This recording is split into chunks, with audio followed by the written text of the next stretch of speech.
আচ্ছা দাদা আপোনাক মই তেতিয়াৰ পৰা এটা কথা সুধিম বুলি ভাবি আছিলো সোধাচোন মানে মই আপোনাক আগতে ক'ৰবাত দেখছো ক'ত দেখলো তাকে ভাবি আছো ৰ'ব মই ইয়াত ষ্টেট বেংকতে কাম কৰো আজি শনিবাৰ যিহেতু দাড়ি চুলিখিনি কাটিম বুলি আহিলো অ হয় নেকি দাদা টাইমটো চাওকচোন কিমান হ'ল টাইমটো তোমাৰ 2:05 আচ্ছা দাদা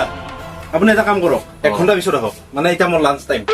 1 ঘণ্টা পিছত মানে মোৰখিনি কাটি যোৱা একেলগে নাই মোৰ লাঞ্চ টাইম এতিয়া ন এইখিনিহে আছে এইখিনিতো কাটিলাই নাই নৰিম দিয়ক মই আপুনি 1 ঘণ্টা পিছত আহক হেৰি আপুনি অভদ্ৰ নেকি হে দাদা অভদ্ৰ আমি নহয় অভদ্ৰ আপোনালোকে আৰে অভদ্ৰ কি কথা কয় আপুনি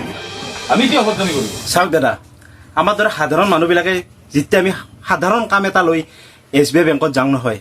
আপোনালোকে ক'ব কি 3 নম্বৰ টেবুলত যাওক 3 নম্বৰ টেবুলৰ মানুহজনে ক'ব কি 5 নম্বৰ টেবুলত যাওক 5 নম্বৰ মানুহজনে ক'ব কি 2 নম্বৰ টেবুলত যাওক এনেকৈ যাওঁতে সঠিক যেতিয়া টেবুল পাওঁ না তেখেতে ক'ব কি এতিয়া লাঞ্চ টাইম আপুনি 1 ঘণ্টা পিছত আহক চাওক আপুনি মোৰ অলৰেডি এইখিনি কাটিছেই এইখিনি কাটোতে কেই মিনিট 2 মিনিট যাব মই নাই ধৰিম দিয়ক ৰুলটো ৰুল আপুনি কি অভদ্ৰ মানুহ হে আৰে অভদ্ৰ কাই দুনিয়া জানে আপোনালোকে অভদ্ৰ না মই অভদ্ৰ আপোনাৰ যদি একাউণ্ট হোল্ড কৰিব নোৱাৰো মোৰ নাম গুণজিৎ কাকতি নহয় কৰিব যাওঁগে পোষ্টেলত খুলিম পোষ্টেলত একাউণ্ট খুলিম যাওক